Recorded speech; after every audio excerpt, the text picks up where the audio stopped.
to close the event, and this time from Indonesia, the country's Minister of Health, His Excellency Budi Gunadi Sadikin. So please enjoy the video.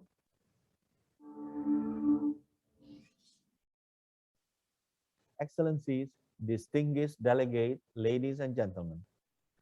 When Edward Jenner first inoculated a 13-year-old boy with vaccinia virus in 1796, many were doubtful that his experiment would create immunity to smallpox.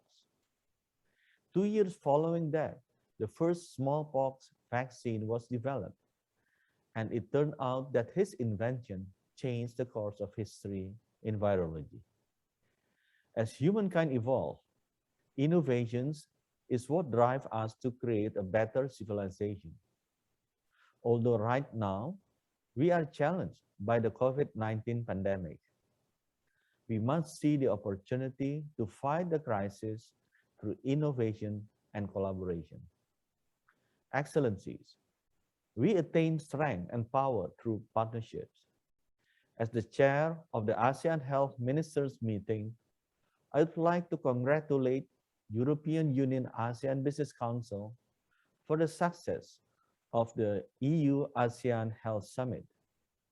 Since 1977, the EU and ASEAN have become great partners, working together through strategic partnerships, including pandemic preparedness and response. For the last 2 months, ASEAN member states experienced the increase and surge of COVID-19 pandemic. COVID-19 situational report in the ASEAN region noted that as of 10 of September 2021, a cumulative number of 10.7 million cases of COVID-19 has been reported in the ASEAN region with a total of nearly 240,000 deaths. The ASEAN health sector has scaled up its effort in COVID-19 response and future public health emergencies.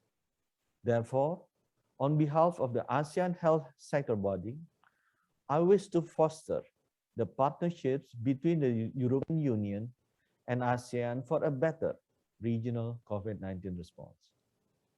Excellencies, recently on the 22nd of July 2021, we have adopted the joint statement of 2021 special video conference of the ASEAN health ministers on ASEAN COVID-19 response.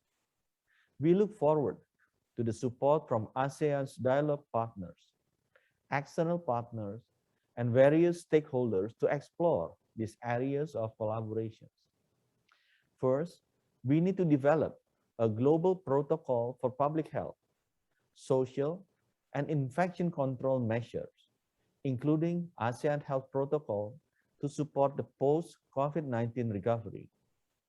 This will ensure safe and standardized cross-border interconnectivity, be it according to one's vaccination status, testing results, or health status in general.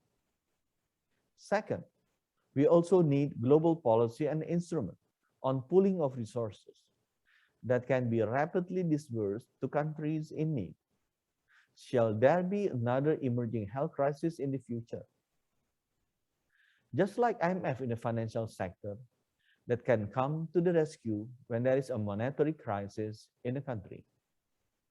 In the spirit of partnerships, we need to build this instrument with the principles of accountability, transparency, and participations.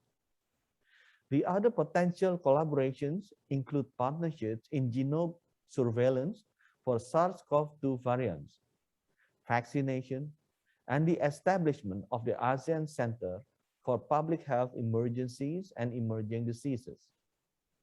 Excellencies, at the national level, Indonesia managed to flatten the curve of COVID-19 surge cases within more or less a month.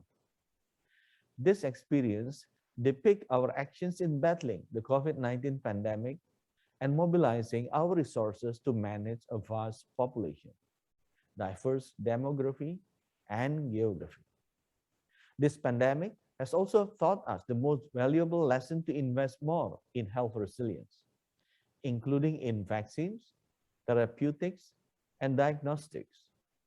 Equitable access to those tools can only benefit our global society at large. Therefore, we need to strategically multiply them and then share them as widely and equitably as possible.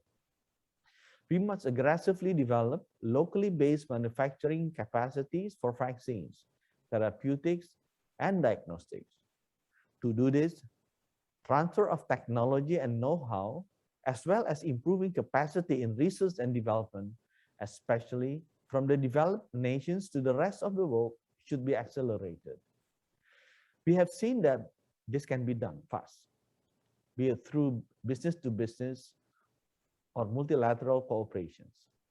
For example, Indonesia is well positioned and committed to serving as the regional hub for transatlantic and committed to serving as a regional hub for translating such vision into action.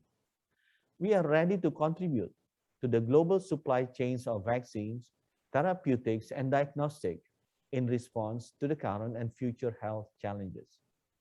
Excellencies, to conclude, as a global nation, we should see the pandemic beyond a threat, but as an opportunity to build a much stronger healthcare system, resiliency, and innovation.